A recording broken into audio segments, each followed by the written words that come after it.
안녕하세요. 내 이름은 김옥자입니다. 나이는 67세고요. 평생 남편과 함께 작은 가게를 운영하며 아들 하나 키웠어요. 남편이 세상을 떠난 후 아들 민호가 전부였죠. 아들이 결혼하며 집안에 들어온 며느리 은주. 처음엔 참 공손했어요. 어머니, 제가 아들 대신 잘 모실게요.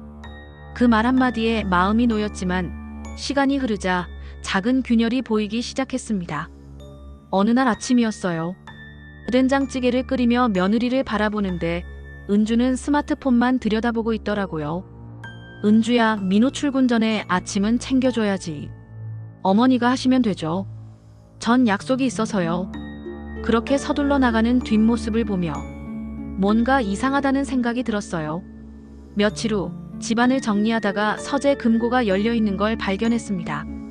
현금 봉투가 하나 없어져 있었어요. 분명 200만 원이 있었는데 그때 거실에서 민호가 한숨을 쉬고 있었어요. 어머니, 혹시 급한 돈 쓸 일 있으셨어요? 왜? 통장에서 돈이 좀 빠진 것 같아서요. 그 순간 저와 아들의 시선이 마주쳤어요. 둘 다 같은 사람을 의심하고 있었거든요. 그날 밤 11시 은주가 늦게 들어왔어요. 술 냄새가 났죠. 어머니, 아직 안 주무세요? 어디 갔다 와? 친구들이랑 모임이 있었어요. 아, 그리고 은주가 가방에서 봉투를 꺼내더라고요. 용돈이에요. 어머니께서 늘 고생하시니까. 며느리가 갑자기 용돈을? 뭔가 이상했어요.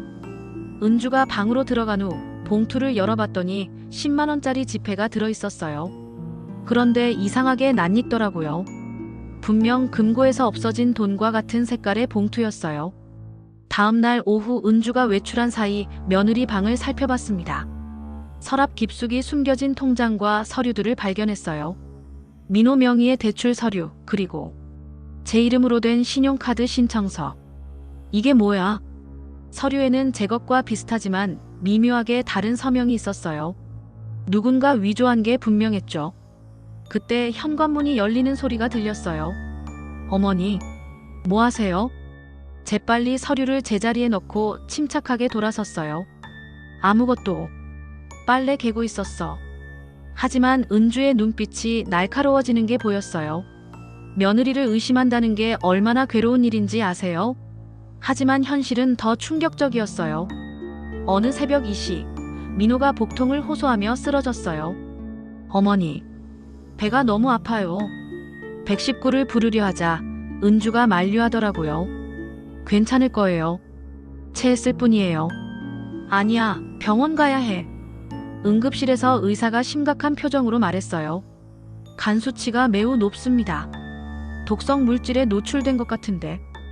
혹시 특별히 드신 약이나 음식이 있나요?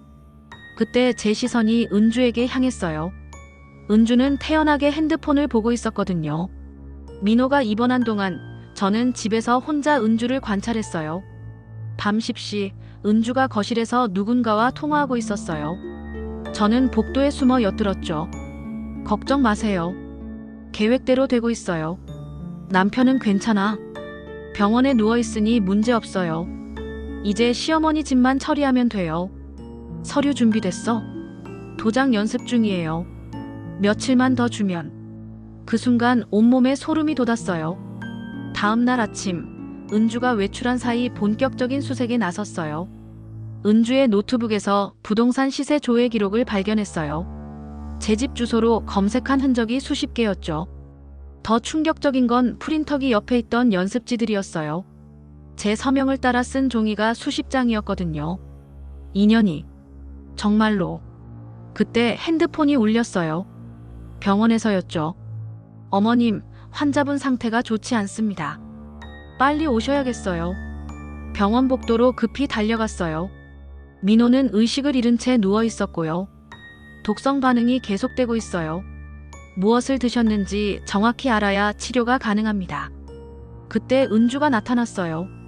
하지만 전혀 걱정스러워 보이지 않더라고요. 의사 선생님, 남편이 원래 간이 안 좋았어요. 술도 자주 마시고. 무슨 소리야? 민호는 술 안 마셔. 저는 의사에게 따로 말했어요. 선생님, 혹시 독 검사 같은 거 할 수 있나요? 네, 필요하다면. 그 순간 은주의 얼굴에 긴장감이 스치는 게 보였어요. 저는 민호의 친구이자 변호사인 정우에게 연락했어요. 어머님, 정말 며느리분이 그런 일을. 증거는 있어. 하지만 혼자서는 막을 수 없어. 정우가 제안했죠. 일단 며느리분 행동을 더 지켜보시고 결정적 증거를 잡으시죠. 저도 도와드릴게요. 핸드폰에 녹음 앱을 설치하고 집 곳곳에 작은 카메라를 숨겼어요. 집으로 돌아오니 은주가 부엌에서 약을 갈고 있었어요. 어머니, 민호 오빠가 좋아하는 죽 끓이려고요. 고맙다. 하지만 저는 은주가 약을 넣는 모습을 몰래 촬영했어요. 저녁 시간 은주가 다시 전화했을 때 더 가까이서 녹음했죠. 내일 서류 완성돼요. 집 담보로 5억 대출받는 거 시어머니 모르게 처리할 수 있어요. 좋아. 그럼 남편은 계속 약 먹이고 있어요. 의식 못 찾게. 녹음을 멈추고 손을 부들부들 떨었어요. 이제 저도 가면을 써야 했어요. 며느리보다 더 교활한 가면을. 다음 날 아침 은주 앞에서 연약한 척 연기했죠. 은주야, 민호가 깨어나지 않으니 너무 걱정돼. 혹시 돈이 필요하면 내 집이라도. 어머니, 무슨 말씀을.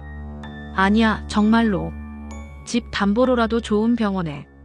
은주가 눈을 반짝이며 서류를 가져왔어요. 어머니, 정말 그러실 거예요? 여기 서명만 하시면. 바로 그때 숨어있던 경찰들이 나타났습니다. 김은주 씨, 사기와 살인미수 혐의로 체포합니다. 경찰서 조사실에서 녹음 파일이 재생됐어요. 집 담보로 5억 대출받는 거. 남편은 계속 약 먹이고 있어요. 은주의 얼굴이 하얗게 질렸죠. 이건 함정이에요. 시어머니가 저를 속인 거예요. 피해자는 어머님이고 당신은 가해자입니다. 제가 증언했어요. 이 여자가 내 도장을 위조하고 아들에게 독을 먹였어요. 모든 증거가 있어요. 재판정에서 판사가 준엄하게 선고했어요. 피고인은 결혼을 빌미로 피해자 가족에게 접근하여 조직적으로 재산을 갈취하려 했습니다.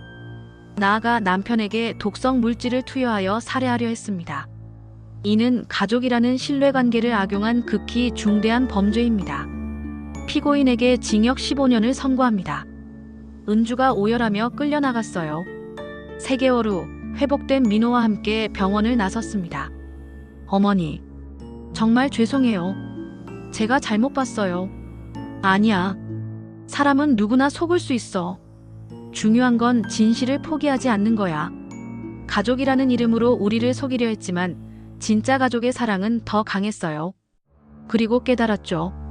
때로는 가면을 벗기기 위해서 더 큰 용기가 필요하다는 것을. 시청자 여러분, 가족 내에서 일어나는 범죄는 더욱 잔혹합니다. 하지만 포기하지 마세요. 진실은 반드시 드러나고 정의는 승리합니다. 가면 뒤에 숨은 진실, 우리가 찾아드립니다.